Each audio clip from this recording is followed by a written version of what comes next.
اب زری گل کو اندازہ ہوا کہ راستے میں 2-3 بار ہوٹل بجنے کی جو آواز آئی تھی وہ دراصل اسی گاڑی کی تھی۔ زری گل نے اپنے ہاتھ آزاد کرانے کی بہت کوشش کی لیکن ناکام رہا۔ چند گھنٹے بعد ان کی گاڑی کسی ساحلی مقام پر پہنچی۔ رات کا وقت تھا اور اسٹیشن ویگن کے رنگ دار شیشوں میں سے مختلف روشنیاں چھن چھن کر اندر آ رہی تھیں۔ 5-10 منٹ بعد اندازہ ہوا کہ وہ لوگ کسی بندرگاہ میں پہنچ چکے ہیں۔ جہازوں کے سائرن اور اسٹیمر وغیرہ چلنے کی آوازیں آ رہی تھیں۔ ان آوازوں میں مسافروں اور مزدوروں کی آوازیں گڈمڈ ہو رہی تھیں۔ یہاں زری گل کو منار پورٹ کی صدائیں بھی سنائی دیں۔ یوں محسوس ہوا کہ کوئی کشتی یا اسٹیمر والا مسافروں کو اپنی طرف متوجہ کرنے کی کوشش کر رہا ہے۔ زری گل نے منار پورٹ کا نام اپنے حافظے میں محفوظ کر لیا۔ گاڑی بندرگاہ کے ایک سنسان حصے میں رکی۔ یہاں نیم تاریکی پھیلی ہوئی تھی۔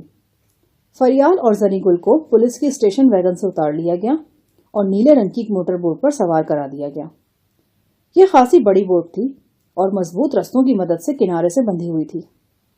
بوٹ پر کام کرنے والا عملہ گہرے سانولے رنگ کا تھا۔ فریال اور زری گل کو اسٹریچرز پر ڈال کر بوٹ میں پہنچایا گیا۔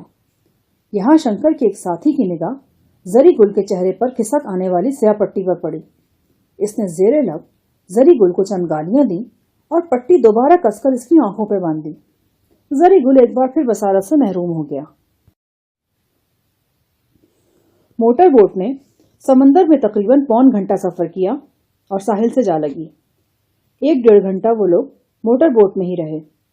پھر انہیں بوٹ سے اتار کر دوبارہ ایک گاڑی میں سوار کرایا گیا۔ یہ گاڑی بھی آرام دہ اور ایئر کنڈیشن تھی۔ اس گاڑی نے نہایت تیز رفتاری سے تقریباً 12 گھنٹے سفر کیا اور انہیں اس عمارت میں پہنچا دیا۔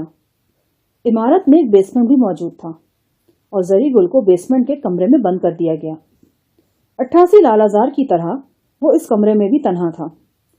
فریال کی بے بسی کا رہ کر اسے خیال تڑپاتا تھا۔ ابھی 1 گھنٹہ پہلے غیر متوقع طور پر اسے کمرے سے فرار ہونے کا موقع مل گیا۔ ایک گہرے سانولے رنگ کا شخص اس کے لیے چائے لے کر آیا۔ اس کے عقب میں ایک مسلح شخص موجود تھا۔ یہ بھی گہرا سانولا اور زرد آنکھوں والا تھا۔ کمرے میں داخل ہوتے وقت اس کی خود کار رائفل دروازے کی چوکھٹ سے ٹکرائی اور نہ جانے کیا ہوا کہ رائفل کا میگزین نیچے گر گیا۔ زری گل اس سنہری موقع سے آنکھیں کیوں کر بند رکھتا؟ اس نے چائے لانے والے کو دھکا دیا اور ادھ کھلے دروازے سے نکل بھاگا۔ وہ باہر نکلنے اور احاطے تک تو پہنچنے میں کامیاب ہو گیا لیکن پھر شنکر کی وجہ سے دوبارہ پکڑا گیا۔ اپنی رودات مکمل کرنے کے بعد زری گل سوالیہ نظروں سے میری طرف دیکھنے لگا۔ یقیناً اب وہ میری کتھا سننا چاہتا تھا اور خاص طور پر ان دستانوں کے بارے میں جاننا چاہتا تھا جو میں چڑھائے بیٹھا تھا۔ میں نے مختصر ترین الفاظ میں اسے اپنے حالات سے آگاہ کیا۔ میرے عجیب الوضع دستانوں اور طلسمی گھڑی کے بارے میں جان کر وہ ششدر رہ گیا۔ یہ بات اسے کسی طرح ہضم نہیں ہو رہی تھی کہ میرے جسم میں ایک مہلک ٹرانسمیٹر رکھ دیا گیا ہے اور اس ٹرانسمیٹر کی وجہ سے میں 10 کلومیٹر کی حد میں قید ہو گیا ہوں۔ وہ مجھے یوں دیکھ رہا تھا جیسے اسے میری ذہنی حالت پر شک ہو رہا ہو۔ دستانوں کے بارے میں بھی اسے میری بہت سی باتوں پر یقین نہیں آ رہا تھا۔ اس نے الماری میں سے ایک نیل کٹر ڈھونڈ نکالا۔ اس نیل کٹر کے ساتھ ایک ننھا سا چاقو بھی تھا۔ زری نے چاقو کی نوک سے میرے دستانے کا آرٹیفیشل لیدر پھاڑنے کی کوشش کی لیکن بے حد حیرت سمیٹنے کے بعد ناکام ہوا۔ دھیرے دھیرے اس کی بے یقینی یقین میں بدلنے لگی۔ وہ مجھ سے سگنل نشر کرنے والی گھڑی اور دستانوں کے بارے میں مختلف سوالات پوچھتا رہا۔ غزالہ کی شادی کی خبر بھی اس کے لیے بے پناہ حیرت کا سبب تھی۔ تفصیل جاننے کے باوجود وہ حیران تھا کہ غزالہ کیوں کر شیخ قاسم سے منسوب ہو گئی۔ بہت دیر تک اپنے استجاب سے دست و گریباں ہونے کے بعد جب وہ قدرے نارمل ہوا تو میں نے اس سے سروج کے بارے میں پوچھا۔ ہم نے 7-8 دن سے اس منحوس عورت کا صورت نہیں دیکھا، ہم کو کچھ نہیں معلوم وہ کہاں ہے۔ پھر وہ ذرا توقف کر کے بولا، خدا کرے وہ کہیں بھی نہ ہو، ایک دم کتیا کا مافق عورت ہے وہ۔ ہم کو پورا شک ہے کہ اس نے اپنے کمرے کی کھڑکی میں سے دیکھا تھا کہ ہم روشن دان میں پھنسا ہوا ہے اور اسی نے شیخ کے آدمیوں کو ہمارے بارے میں بتایا تھا۔ وہ ایک دم غدار عورت ہے، خدا تعالیٰ ضرور اس کا بیڑا غرق فرمائے گا۔ مجھے تو یقین نہیں کہ سروج نے ایسا کیا ہوگا، ایسا کرنے سے بھلا اسے کیا ملتا؟ دیکھیں استاد صاحب، آپ اس کا حمایت مت لیں ورنہ ہم کچھ کھا کر جان دے دے گا اپنی۔ آپ کو پتا ہے کہ اس عورت نے ہم کو بہن کا گالی نکالا ہوا ہے، یہ اتنا بڑا بوجھ ہے ہم پر کہ بس ہم ہی جانتا ہے۔ اگر آپ بھی ایسی باتیں کرے گا تو ہم ایک دم زندگی سے بیزار ہو جائے گا۔ اچھا یہ تو بتاؤ ہم اس وقت کس علاقے میں ہیں اور یہ کون سی جگہ ہے؟ آپ تو بے ہوشی میں یہاں پہنچے لیکن ہم سارا راستہ ہوش میں رہے۔ کبھی کبھی راستے میں شنکر یا اس کا ساتھی کا آواز بھی ہمارے کانوں میں تک پہنچ جاتا تھا۔ موٹر بوٹ سے اترتے ہی ہم کو معلوم ہو گیا تھا کہ ہم انڈیا سے نکل کر سری لنکا پہنچ گیا ہے۔ ہمارا خیال ہے اس وقت بھی ہم سری لنکا میں ہی ہے۔ یہ بالکل ایک سنسان علاقہ ہے۔ یہ عمارت جس میں ہم موجود ہے شیخ عاصم کا ذاتی ملکیت ہے۔ ہم نے شنکر کی زبان سے خود کی بات سنا۔ تمہارا کیا خیال ہے زری؟ شیخ عاصم ہمیں آنن فانن بھوپال سے اٹھا کر یہ سری لنکا میں کیوں لے آیا؟ زری گل کی پیشانی پر سوچ کی لکیریں نظر آئیں۔ اس نے نسوار کی ڈبیا ڈھونڈنے کے لیے جیب کی طرف ہاتھ بڑھایا لیکن ڈبیا وہاں نہیں تھی۔ اس نے برا سا منہ بنا کر ٹھنڈی سانس لی۔ ہماری چھوٹی سی عقل میں تو یہی بات آتا استاد صاحب کہ شیخ عاصم آپ کو فرنگی صاحب سے بچا کر یہاں لایا ہے۔ وہ دیکھ چکا تھا کہ بھوپال میں بہت سے لوگ آپ کے پیچھے پڑ گئے اور ہو سکتا کہ آپ اس کے ہاتھ سے نکل جائے، اس لیے اس نے راتوں رات بھوپال سے اپنا بوریا بستر گول کیا اور آپ ہم سمیت سب کو یہاں لے آیا۔ زری گل نے میرے دل کی بات کی تھی۔ موجودہ حالات کے تناظر میں خود بھی اسی نتیجے پر پہنچا تھا۔ 88 لال آزار میں میری بے ہوشی سے چند گھنٹے قبل شنکر کا ساتھی شاہی کوئی سنسنی خیز خبر لے کر شیخ عاصم کے پاس پہنچا تھا اور اس خبر کے بعد عمارت کے طول و عرض میں ہلچل سی نظر آنے لگی تھی۔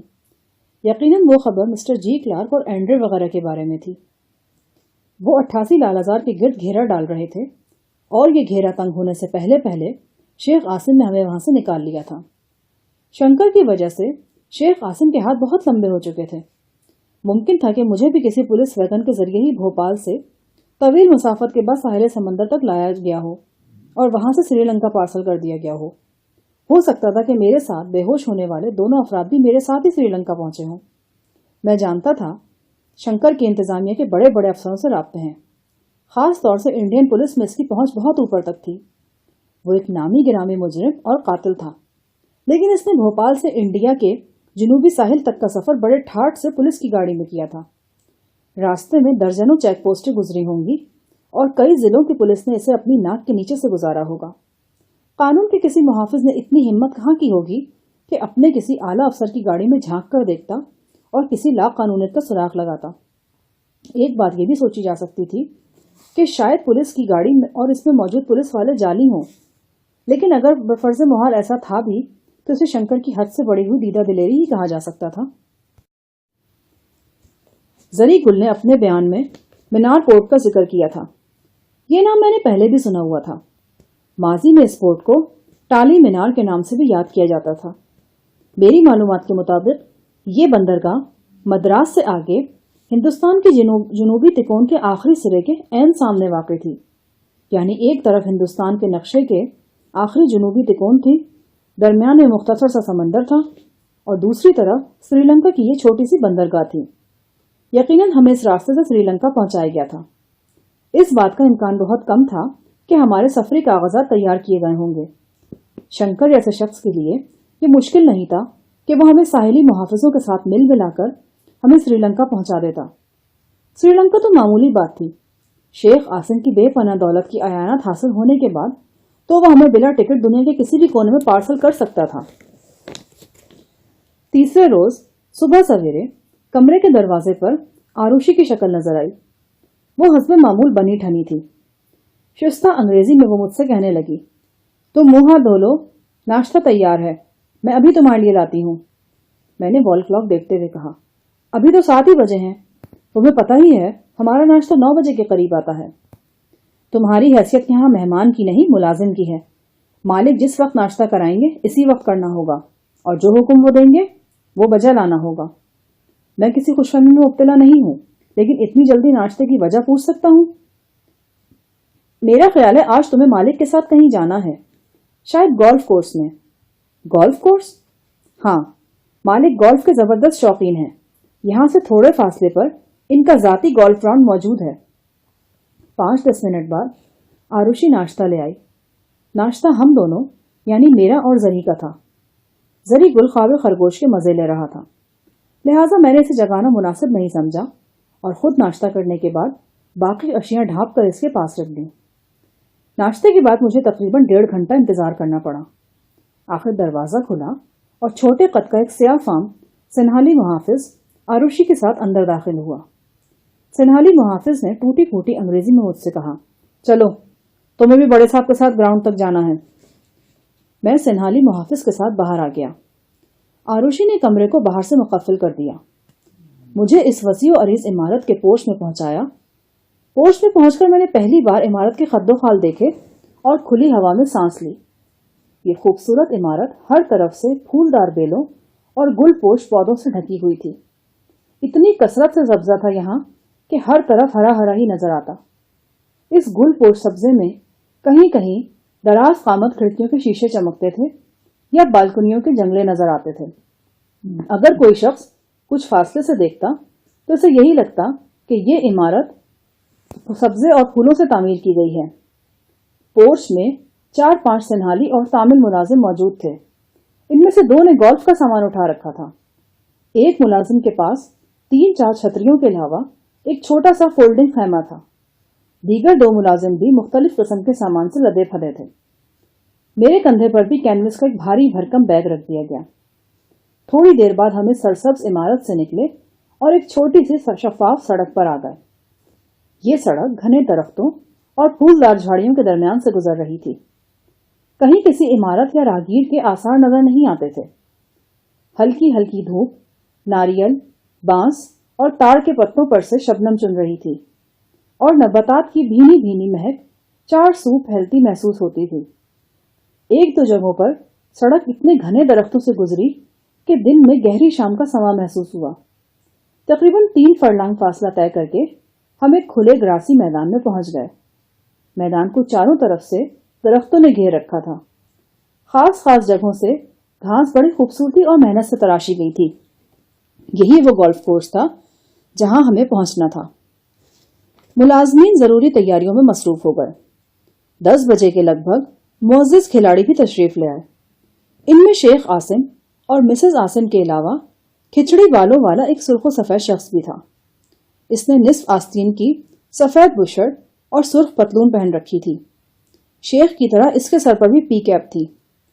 شیخ کی کلائی پر منحوس گھڑی پوری آب و تاب سے چمک رہی تھی۔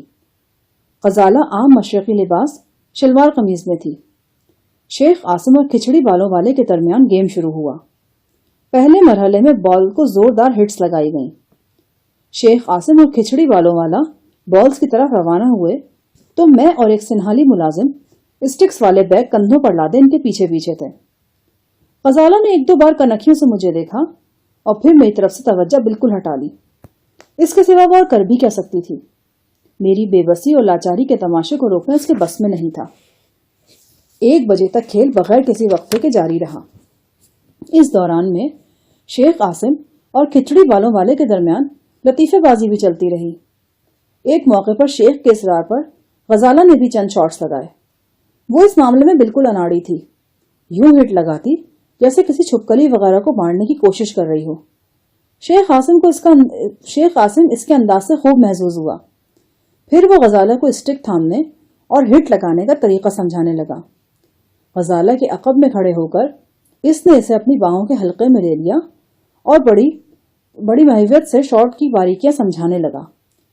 غزالہ اور شیخ کی قربت کا یہ منظر میری آنکھوں میں کانٹے کی طرح چبھ رہا تھا۔ نہ جانے کیوں مجھے لگا کہ شیخ یہ سب کچھ مجھے دکھانے کے لیے کر رہا ہے۔ لنچ گولف کے میدان میں ہی کیا گیا۔ اس مقصد کے لیے ایک گوشے میں چھوٹا سا خیمہ لگا دیا گیا تھا۔ اس خیمے کا ایک مقصد بارش میں سایہ فراہم کرنا بھی تھا۔ ملازمین اور 2 مسلح محافظوں نے اپنا کھانا درختوں تلے کھایا۔ اس کھانے میں بھی شریک تھا۔ میرے دستانوں کے حوالے سے ہر آنکھ میں تعجب موجود تھا، لیکن کسی نے بھولے سے بھی اس بارے میں مجھ سے سوال نہیں کیا۔ دوپہر 2:30-3 بجے کھیل دوبارہ شروع ہوا، لیکن ابھی آدھا پون گھنٹہ ہی ہوا تھا کہ ایک ڈھلان سے اترتے ہوئے غزالہ کا پاؤں رپٹا اور وہ گر گئی۔ شیخ عاصم نے اسے جلدی سے سنبھالا۔ اسے موچ آ گئی تھی۔ کھچڑی بالوں والے نے غزالہ کا سینڈل اتارا اور اس کے پاؤں کو ہلانے جلانے لگا۔ غزالہ کے چہرے پر تکلیف کے آثار تھے۔ شیخ عاصم نے غزالہ کو بازوؤں میں اٹھا لیا اور خیمے کی طرف بڑھا۔ غزالہ کا سینڈل وہیں پڑا رہ گیا۔ شیخ نے مجھے اشارہ کیا کہ میں سینڈل اٹھا کر اس کے پیچھے آؤں۔ غزالہ کی جوتی اٹھا کر اس کے شوہر کے پیچھے پیچھے چلنا ایک توہین آمیز تجربہ تھا، لیکن چاروں ناچار میں اس تجربے سے گزر رہا تھا، اور نہ جانے ابھی ایسے اور کتنے تجربے میرے منتظر تھے۔ ہماری طرح شیخ عاصم اور غزالہ وغیرہ بھی پیدل ہی گولف کورس میں پہنچے تھے، لیکن اب غزالہ کے لیے گاڑی منگوائی گئی اور وہ اپنے شوہر کے ہمراہ واپس رہائش کا روانہ ہو گئی۔ کھچڑی بالوں والا سرخ و سفید شخص بھی ان کے ساتھ تھا۔ اس کے بارے میں میرا خیال تھا کہ وہ کوئی اعلیٰ سرکاری افسر ہے اور اس کا شمار شیخ عاصم کے دوستوں میں ہوتا ہوگا، لیکن ایک سینئر سنہالی خادم نے مجھے بتایا کہ وہ ایک ایرانی تاجر ہے اور اس کا نام محمد اسحاق ہے۔ شیخ عاصم اسے گولف کے کھیل میں اپنا استاد سمجھتے ہیں۔ معزز کھلاڑیوں کی واپسی کے تھوڑی دیر بعد ہم نے بھی سامان سمیٹا اور درختوں سے گھری ہوئی خوبصورت سڑک طے کر کے واپس رہائش گاہ پر پہنچ گئے۔